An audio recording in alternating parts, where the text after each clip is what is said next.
সোনার মুসলমান ভাইরা আমার, ওলামায়ে কিরামগণ হচ্ছে জাতির শ্রেষ্ঠ সন্তান।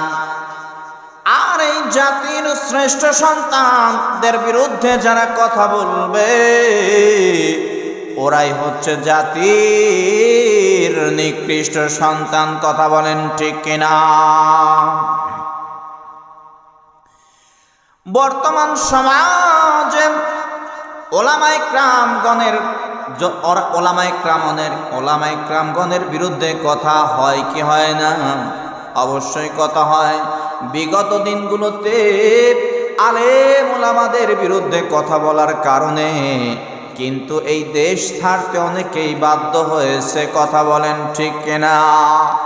বর্তমানে ফজলু পাগলা, যাকে ফজলু পাগলা না বললে কেউ চেনে না, এই বেটা বেয়াদব, এত বড় বেয়াদব আলেম ওলামাদেরকে বলেছেন ধর্ম ব্যবসায়ী। নাউজুবিল্লাহ।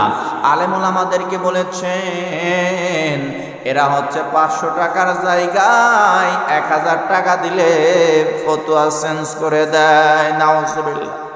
আলেম বিদ্বেষী একজন ফজলু পাগলা, তোমাকে আমি উদারত আহ্বান জানাচ্ছি, আলেম ওলামাদের বিরুদ্ধে চারণ ছেড়ে দাও।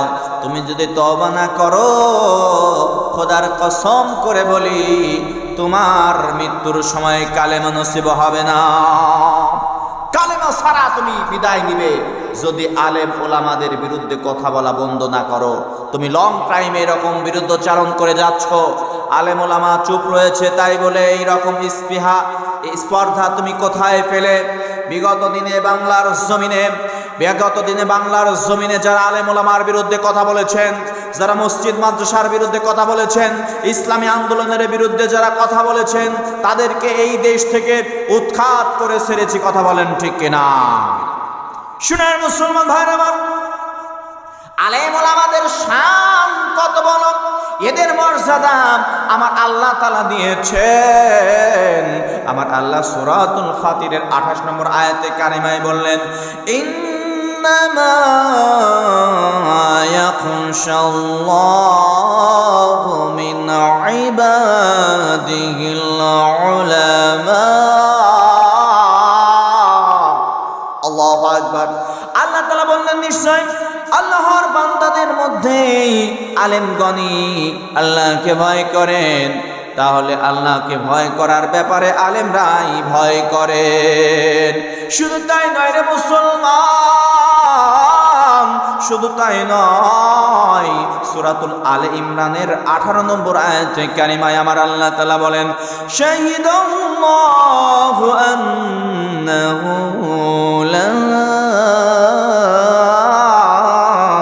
ইলাহা ইল্লাহু ওয়াল মালাইকাতু ওয়া উলুল ইলমি কাইমান বিল কিসত। সূরাতুল আলে ইমরানের 28 নম্বর আয়াতে কারিমায় আল্লাহ বলেন, আল্লাহ নিজেই সাক্ষ্য দিচ্ছেন যে তিনি ছাড়ার কোনো ইলাহা নেই। ফেরেশতাগণ এবং যারা জ্ঞানী আলিম তারাও সততা ও ইনসাফের সাথেই সাক্ষী দিচ্ছেন। আলেমদের সম্মান আল্লাহ তাআলা বাড়িয়ে দিয়েছেন। আল্লাহ তাআলা মর্যাদা যার বাড়িয়ে দেয়, তার মর্যাদা খাটো করার মতো কেউ কিন্তু স্পৃহা দেখাতে পারে না।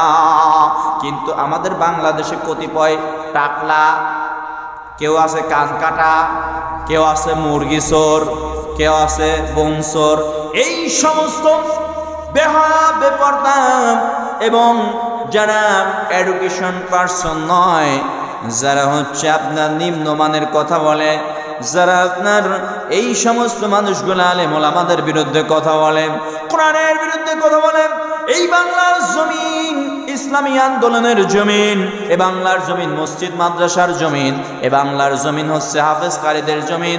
এই বাংলার জমিনে যারা ইসলামের বিরুদ্ধে কথা বলবে, কোরআনের বিরুদ্ধে কথা বলবে, ইসলামী আন্দোলনের বিরুদ্ধে কথা বলবে, আজ হোক কাল হোক তাদেরকেই আমরা উৎখাত করে ছাড়বো। কথা বলেন ঠিক কিনা? ইহানাতুল উলামা ও কুফরুন ক্বালা আবুল বারাকাত নাসাফি ফিল কিতাবিল মুসাম্মা বিল আকাইদি ওয়ান নাসাফি।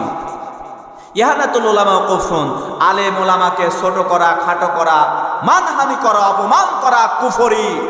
অতএব ফজলু পাগলা, তুমি যে বলেছ আলেম ওলামায় 500 টাকার জায়গায় 100 টাকা দিলে, 1000 টাকা দিলে ফতোয়া চেঞ্জ করে দেয়, এই কথা বলার সঙ্গে সঙ্গে তুমি কুফরি করে ফেলেছ। তুমি বলেছ আলেম ওলামারা ধর্ম ব্যবসায়ী, এই কথা বলে তোমার ইমান তালাক হয়ে গিয়েছে। তুমি ইমান নিয়ে আসো, ইমান কালেমা পড়ে মুসলমান হও, আলেম ওলামাদের পক্ষে তুমি অবস্থান করো, মসজিদ মাদ্রাসার পক্ষে অবস্থান করো, আল্লাহ পাক তোমার সম্মান বাড়িয়ে দিবে। যদি না হয়, অচিরেই তোমার বিরুদ্ধে ইনশাআল্লাহ অ্যাকশন নেওয়া হবে।